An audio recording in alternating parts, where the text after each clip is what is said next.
अरे, मेरा कोलेस्ट्रॉल तो ज्यादा है, बट मेरा वेट तो ज्यादा नहीं है। मैं तो इतनी एक्सरसाइज करती हूँ, फिर भी कोलेस्ट्रॉल ज्यादा कैसे हो गया?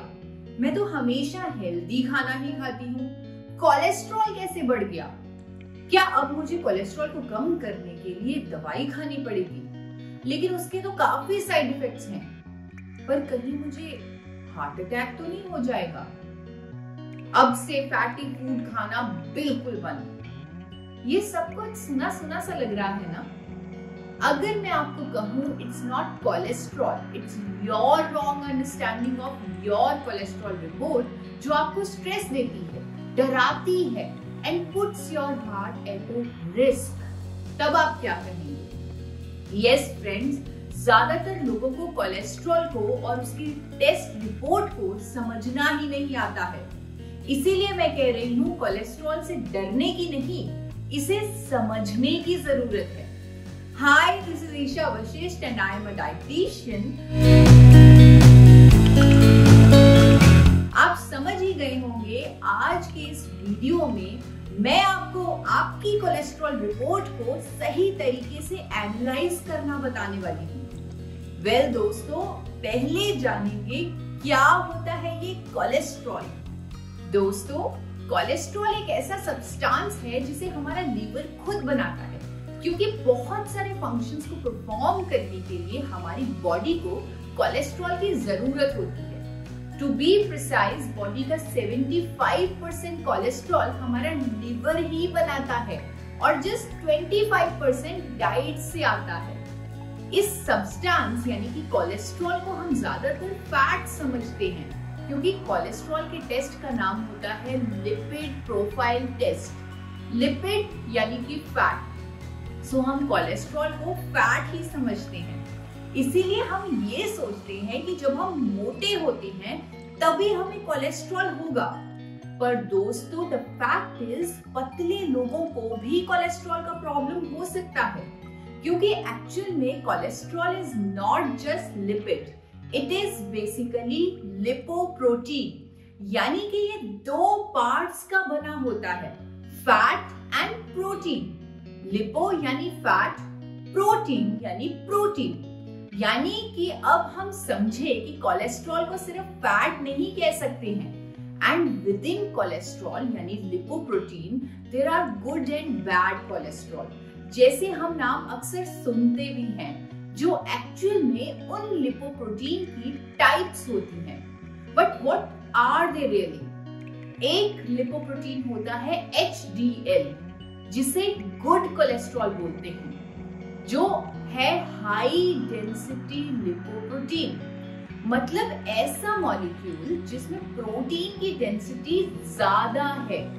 प्रोटीन की डेंसिटी ज्यादा होने की वजह से ये हमारी हार्ट पर प्रोटेक्टिव इफेक्ट देता है। The higher the HDL, the better it is for your heart, क्योंकि ये बैड कोलेस्ट्रॉल को आर्टरीज में जमने नहीं देता।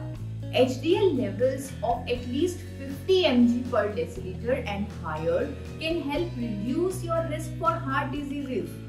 But यही HDL अगर 40 mg per deciliter या उससे कम होने लगे, then it is considered as a risk factor for developing heart diseases. So आपने देखा HDL कोलेस्ट्रॉल कितना जरूरी है? इससे बिल्कुल उल्टा होता है LDL कोलेस्ट्रॉल। LDL यानी लो डेंसिटी लिपोप्रोटीन, जिसे बैड कोलेस्ट्रॉल का नाम दिया जाता है।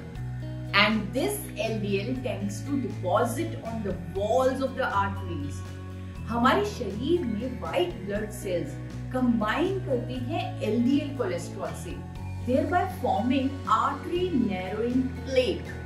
इसीलिए LDL लेवल को बढ़ने नहीं देना चाहिए। LDL का ऑप्टिमम नंबर 100 mg पर डेसिलीटर होता है या उससे कम, लेकिन 100 mg से ऊपर इसका नंबर हार्ट डिजीजेस का रिस्क फैक्टर होता है। एक और टाइप ऑफ लिपोप्रोटीन होता है जो है VLDL, that means very low density lipoprotein. इसे वेरी बैड कोलेस्ट्रॉल का नाम मिलता है। VLDL का नंबर 30 या मैक्सिमम 35 से कम होना चाहिए। जितना कम उतना better. There is one more thing दोस्तों, जिसे जरूर चेक किया जाता है जब भी आप अपना लिपिड प्रोफाइल टेस्ट करवाते हैं, वो है ट्राइग्लिसराइड्स। दैट मीन्स फैट के 3 मॉलिक्यूल्स जब कंबाइन होते हैं ग्लिसरॉल से तो बन जाता है triglycerides. Fat in our blood keeps on moving in form of triglycerides which may get deposited in your liver. High levels of these triglycerides can put us at a risk of so many diseases. So इसका ideal level होना बहुत जरूरी है। Normal levels of triglycerides are 150 mg per deciliter or lower. देखिए दोस्तों, सही समय पर अपना लिपिड प्रोफाइल जानना बहुत जरूरी है ताकि हम टाइमली करेक्टिव एक्शन ले सकें। लेकिन हाँ, मैंने देखा है कि कई लोग सिर्फ टोटल कोलेस्ट्रॉल टेस्ट करवा लेते हैं और चिंता करने लगते हैं। Total cholesterol HDL, LDL, VLDL cholesterol का टोटल होता है, सो उसमें अच्छा कोलेस्ट्रॉल भी एडेड होता है, लेकिन उसकी रेंज 200 से नीचे की दी जाती है। मे बी HDL ज्यादा होने की वजह से ये 200 से ऊपर हो गया, तो इसमें वरी करने की तो एक्चुअल में कोई बात नहीं है। सही मायने में अपने ब्लड कोलेस्ट्रॉल लेवल के बारे में जानने के लिए आपको लिपिड प्रोफाइल टेस्ट ही करवाना चाहिए, ना कि सिर्फ टोटल कोलेस्ट्रॉल को मेजर। लिपिड प्रोफाइल टेस्ट के लिए आपको कम से कम 8 घंटे का फास्ट करना पड़ेगा।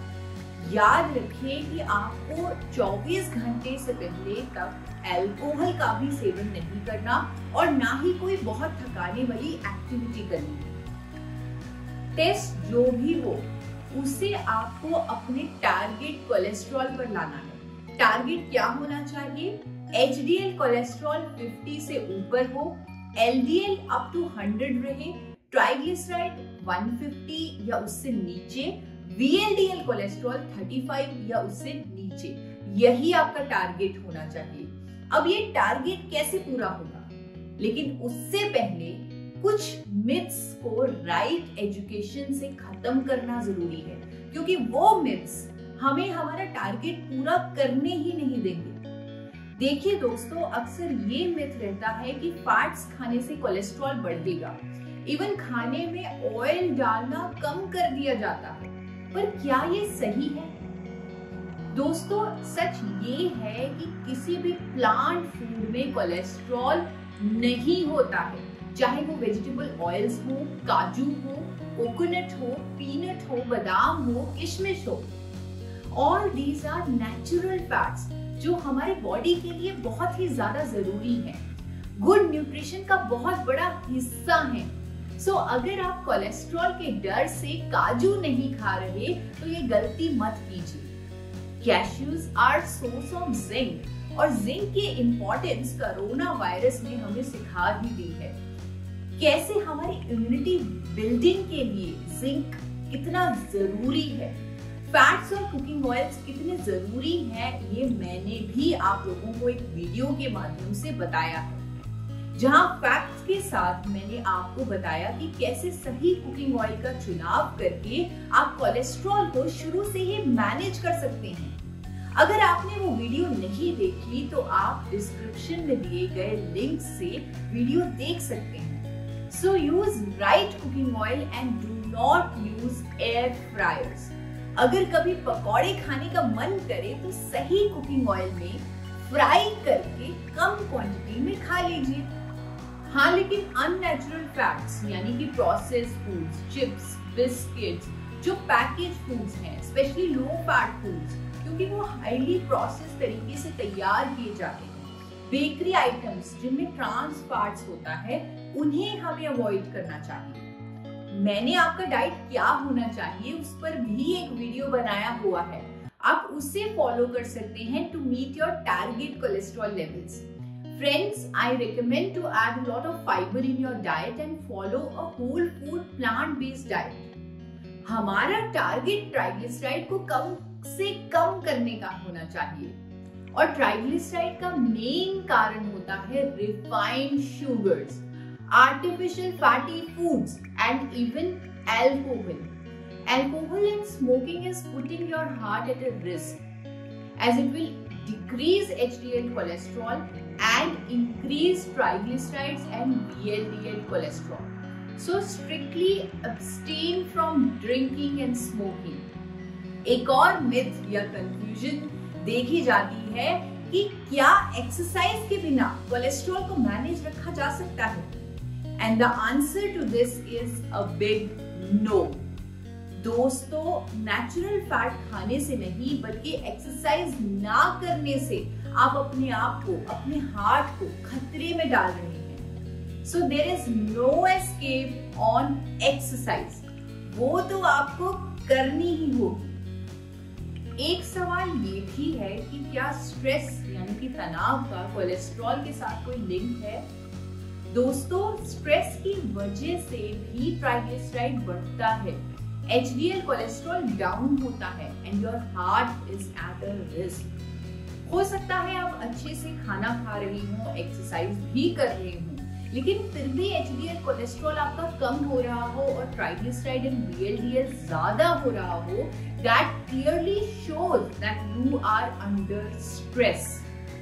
स्ट्रेस के कारण हमारी नींद पर इम्पैक्ट होता है, जिससे हमारी बॉडी हीलिंग का काम नहीं कर पाती। सो टाइम पे सोना, टाइम पे उठना is a must, no escape on that. एक और मिथ है कि कोलेस्ट्रॉल की प्रॉब्लम तो 40 साल की उम्र के बाद शुरू होती है और टेस्ट भी तभी करवाना चाहिए।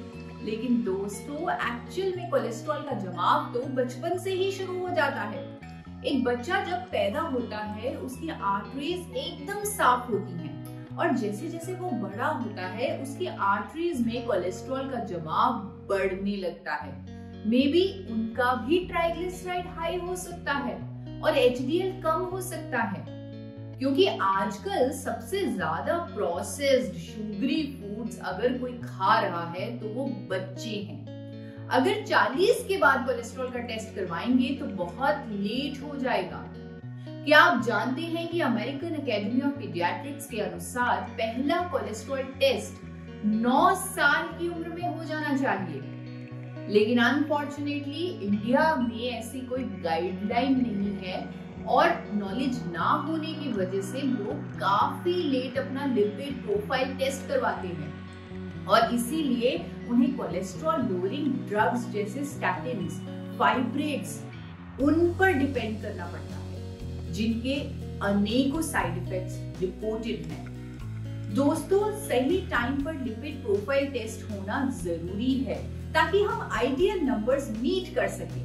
कुछ नेचुरल सॉल्यूशंस और लाइफस्टाइल चेंजेस से हम अपना HDL कोलेस्ट्रॉल हाई और LDL ट्राइग्लिसराइड VLDL कोलेस्ट्रॉल कम कर सकते हैं। यस फ्रेंड्स, कुदरती तरीकों से भी हम अपना कोलेस्ट्रॉल टारगेट मीट कर पाएंगे। आपने सुना होगा सुबह उठकर लहसुन चबाना, तुलसी के पत्ते खाना, हल्दी लेना, अदरक को डाइट में इंक्लूड करना या फिर सुबह उठते ही मेथी का पानी पीना। All these are treated as some of the herbal remedies to manage cholesterol levels. But हाँ, ये बताना जरूरी है कि इन सब का कोई साइंटिफिक एविडेंस नहीं है that these things help manage cholesterol. But अगर मैं आपको कहूँ कि एक ऐसी नेचुरल रेमेडी है जो साइंटिफिकली प्रूवन है to manage your cholesterol levels, then आप क्या कहेंगे? Yes friends, there is one scientifically proven, registered and approved solution provided by Mother Nature जो हमारा टारगेट कोलेस्ट्रॉल नंबर मीट करेगा, and that natural solution is none other than gamma oryzanol. दोस्तों, after extensive research मैंने जाना कि gamma original में इतनी health beneficial properties हैं जो हमें एक डिजीज फ्री लाइफ की ओर लेके जा सकती हैं। और one of the amazing properties of gamma oryzanol is its ability to lower cholesterol levels. दोस्तों, हजारों साइंटिफिक स्टडीज और क्लिनिकल ट्रायल्स प्रूव करते हैं that gamma oryzanol reduces bad cholesterol यानी LDL and VLDL, और यही नहीं, it also increases good cholesterol that is HDL in our body. यही नहीं, अनेकों स्टडीज ये भी कंफर्म करती हैं कि गामा ओरिजिनॉल ट्राइग्लिसराइड लेवल को भी लोअर डाउन करता है। यानी अगर हम गामा ओरिजिनॉल कैप्सूल्स अपनी डाइट में इंक्लूड करें तो हम अपने कोलेस्ट्रॉल को हमेशा के लिए मैनेज भी कर सकते हैं। इसीलिए देश के जाने माने डॉक्टर्स वर्ल्ड हार्ट डे के मौके पर मेरे साथ जुड़े और उन्होंने हम सबको एक हेल्दी हार्ट के लिए गामा ओरिजिनॉल सप्लीमेंट्स को अपनाने के लिए कहा।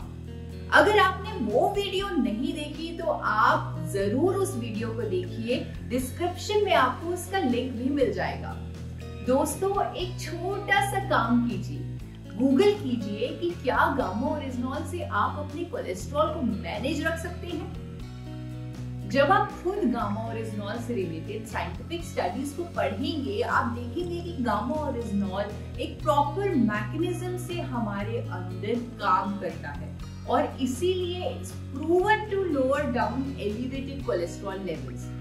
As per various studies, it reduces cholesterol absorption in our body and also increases cholesterol excretion by converting it into bile acid.